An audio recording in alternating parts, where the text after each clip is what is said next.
Hello friends, आज हम इस वीडियो में होली की स्थापना व पूजा कैसे कर सकते हैं सरल तरीके से वह मैं आपको बताऊंगी। यदि आप होली दहन की पूजा के लिए उस स्थान तक नहीं जा सकते तब भी आप घर पर होली दहन कर सकते हैं। होली स्थापना के लिए आप घर पर रखी परात, तसला या फिर मिट्टी का बर्तन भी ले सकते हैं। मैंने यहाँ पर ये लिया है, एल्युमिनियम का है बर्तन, उसी के अंदर जिसमें जो मेरे पास था वो मैंने लिया है। आपको सुविधापूर्वक जो भी मिले वो आप ले सकते हैं।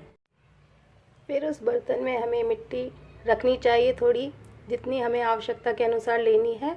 और जहाँ पर होली दहन किया जाता है वहाँ पर बसंत पंचमी के दिन से ही उसके अंदर एक गड्ढा किया जाता है। इस प्रकार से थोड़ा बड़ा किया जाता है वहाँ पर, लेकिन हम घर में कर रहे हैं तो हम आसानी से छोटा भी कर सकते हैं।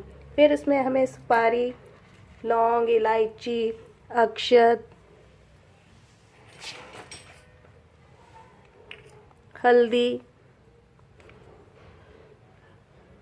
की गांठ आदि इसमें रखी जाती है। और उसमें हमें एक खूंटे की भी स्थापना वहाँ करनी होती है। इस प्रकार से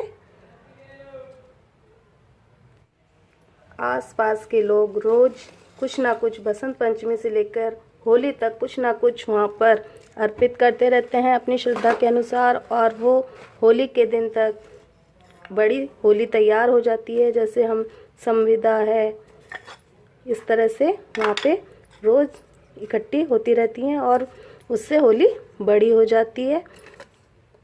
और होली के दिन तक वो बहुत ही बड़ी और विशालकाय रूप ले लेती है। इस प्रकार से वहाँ पे सजाया जाता है। जिसकी जितनी श्रद्धा होती है वो अपने अनुसार वहाँ पे वो सामान अपना अर्पित करते रहते हैं।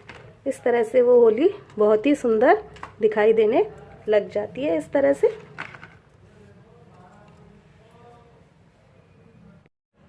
मैं यहाँ उपले और बड़गुलों का प्रयोग कर रही हूँ। और आप आम की लकड़ी, बबूल की लकड़ी या जो भी आप शुभ मानते हैं उसका प्रयोग कर सकते हैं। चारों ओर आप चाहें तो रंगोली भी बना सकते हैं और चारों ओर आप इन्हें टेक लें रंगों से। फिर सुबह के समय 11 से 12 बजे से पहले ही पूजा कर ली जाती है। और सबसे पहले हम यहाँ स्वास्तिक बनाएंगे और उस पर मैं हल्दी अर्पित कर रही हूँ। थोड़ा अक्षत लेंगे और चौक पूज लेंगे इस तरह से। और वहीं पर ही हम 5 बड़गुले इस तरह से यहाँ रख लेंगे।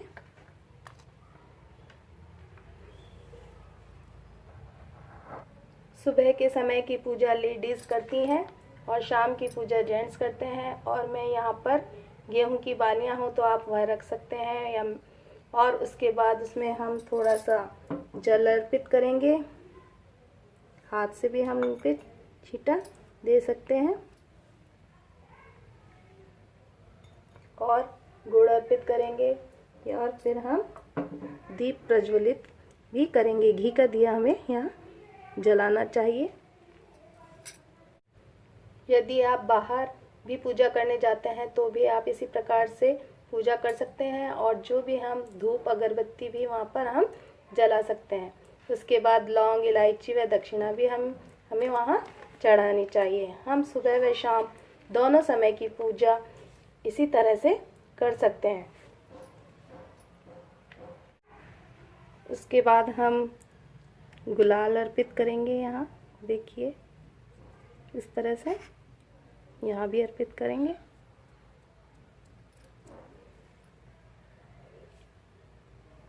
इसके बाद पुष्प अर्पित करेंगे यहाँ भी और यहाँ पे भी करेंगे इस तरह से। उसके बाद जल लेकर हम 5 से 7 परिक्रमा करेंगे। और परिक्रमा करते समय हमें विष्णु भगवान जी का स्मरण करते रहना चाहिए। और उसके बाद हमें फेरा भी देना होता है। फेरा आप मोली से या फिर कलावे से या फिर सूत दोनों को मिलाकर भी दे सकते हैं। यह हमें उतना ही लेना होता है जितना परिक्रमा में काम आए, क्योंकि इसे तोड़ना नहीं जाता है। यह परिक्रमा 5-7 कर सकते हैं, उतना ही हमें लेना चाहिए यार। और इसी प्रकार हमारा सुबह का पूजन संपूर्ण हो जाता है। यह पूजन लेडीज़ के द्वारा किया जाता है। सबकी रीति रिवाज अलग अलग होते हैं। हमारे यहाँ इसी तरह से पूजा की जाती है और हमारे यहाँ घर पर भी होली रखी जाती है। मुख्य रूप से तो पूजा बड़ी होली की ही होती है और जब बड़ी होली का दहन किया जाता है तो उस होलिका से अग्नि लेकर घर लाकर के ही होली दहन किया जाता है। तो दोस्तों, अब हम शाम की पूजा करेंगे। शाम की पूजा भी सुबह की तरह ही की जाती है। पहले हम जल अर्पित करते हैं, फिर वस्त्र रूपी मोली जो होती है वो हमें उन्हें अर्पित करनी चाहिए। गुड़ व बताशे चढ़ाने चाहिए और घर में हमने जो भी सामग्री बनाई है वो सब कुछ हमें इन्हें अर्पित करनी चाहिए। प्रसाद में गुजिया, पापड़, हलवा, पूड़ी आदि आप कुछ भी बना सकते हैं। उसके बाद हम गुलाल भी चढ़ाते हैं इनके ऊपर। ये देखिए गुलाल है, ये भी हम इन पे चढ़ाएंगे। यहाँ पे चढ़ा दी है इस तरह से, ये देखिए गुलाल है। धूप, अगरबत्ती व दीपक जलाएंगे। तो पूजा की प्रक्रिया सुबह और शाम की लगभग एक जैसी होती है, बस फेरे ही नहीं लिए जाते जो हमने कच्चे सूत से लिए थे। अब हम इसे जलाएंगे। उसके लिए हम कपूर रख देते हैं। उसको जलाने के लिए घर की होलिका को पुरुष ही प्रज्वलित करते हैं। स्त्रियां होली में अग्नि नहीं लगाती। यह मेरा भाई, यहाँ पे मेरा भाई अग्नि दे रहा है। परंतु जब हमारे यहाँ घर पर होली जलाई जाती है तो भी हम इसे बड़ी होलिका से ही अग्नि लेकर के ही प्रज्वलित करते हैं। इसे हम किसी भी बर्तन में लेकर के घर तक लाते हैं और फिर उसे बिना माचिस की सहायता से ही वहाँ पर अग्नि जलाई जाती है। जब वह अच्छे से सुलग जाती है या भड़क जाती है तब हम उसमें घी की और अलग अलग सामग्रियों की आहुतियाँ देते हैं। और आप चाहें तो इस दिन अपने बच्चों पर से उतार करके आप घी, लौंग, इलायची व कपूर से बच्चों की नज़र उतार सकते हैं, उसमें अर्पित कर सकते हैं।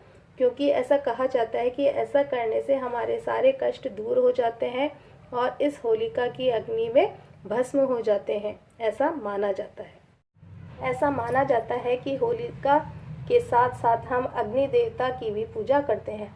यह अग्नि बहुत ही पवित्र मानी जाती है और यह स्वास्थ्यवर्धक भी होती है। इसके बाद घर के सभी सदस्यों से आहुतियाँ दिलवानी चाहिए। यदि हम दशा माता का डोरा लेते हैं तो भी उसे डोरे को भी होलिका की अग्नि को दिखाने के बाद ही उन्हें लिया जाता है।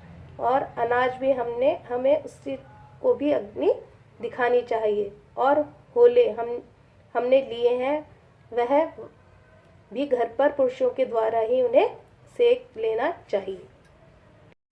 उसके बाद हम अन्न के कुछ दाने या सरसों के दाने, लौंग, इलायची, घी आदि बच्चों पर से उतार करके उस अग्नि में डालें।